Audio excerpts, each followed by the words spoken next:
नमस्कार मित्रांनो, आपण पाहत आहोत युग वेद न्यूज। आजच्या व्हिडिओमध्ये आपण महाराष्ट्रातील पावसाची सद्यस्थिती, हवामान विभागाचा इशारा, कोणत्या भागामध्ये मुसळधार पावसाची शक्यता आहे, शेतकरी, विद्यार्थी आणि सर्वसामान्य नागरिकांनी कोणती काळजी घ्यावी याची सविस्तर माहिती जाणून घेणार आहोत।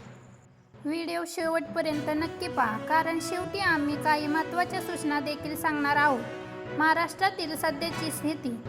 राज्यात मान्सून सक्रिय झाला असून अनेक जिल्ह्यांमध्ये मध्यम ते जोरदार पाऊस पडत आहे।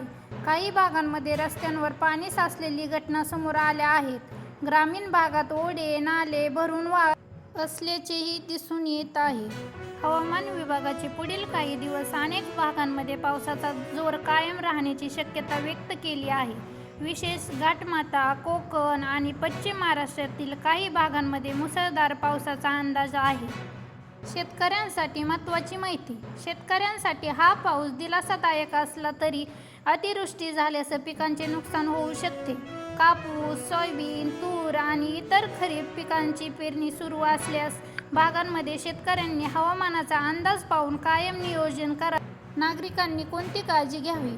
आवश्यक प्रवास टाळा, पूर आलेले रस्ते ओलांडण्यास प्रयत्न करू नका, विजेचा कडकडाट होत असल्यास झाडाखाली उभे राहू नका, मोबाईलमध्ये टॉर्च आणि आवश्यक संपर्क क्रमांक जतन करून ठेवा, स्थानिक प्रशासनाची सूचना पालन करा। विद्यार्थी आणि प्रवाशांसाठी सूचना। शाळा, कॉलेज जाणाऱ्या विद्यार्थ्यांसाठी हवामानाचा अंदाज पाहून घराबाहेर पडावे। रेल्वे किंवा बसने प्रवास करणाऱ्यांनी वेळापत्रक बदलले झाले आहे का ते अधिक तपासावे। एकंदरीत पुढील काही दिवस महाराष्ट्रात पावसाचा जोर कायम राहण्याची शक्यता आहे, त्यामुळे सतर्क राहावे। अधिकृत हवामान विभागाच्या सूचना पाळणे आणि अफवांवर विश्वास न ठेवणे महत्त्वाचे आहे। तुमच्या जिल्ह्यामध्ये सध्या पावसाची परिस्थिती कशी आहे आम्हाला कमेंट करून नक्की सांगा। जर हा व्हिडिओ उपयुक्त वाटला असेल तर लाईक करा, शेअर करा आणि युग वेद चॅनलला सबस्क्राईब करा।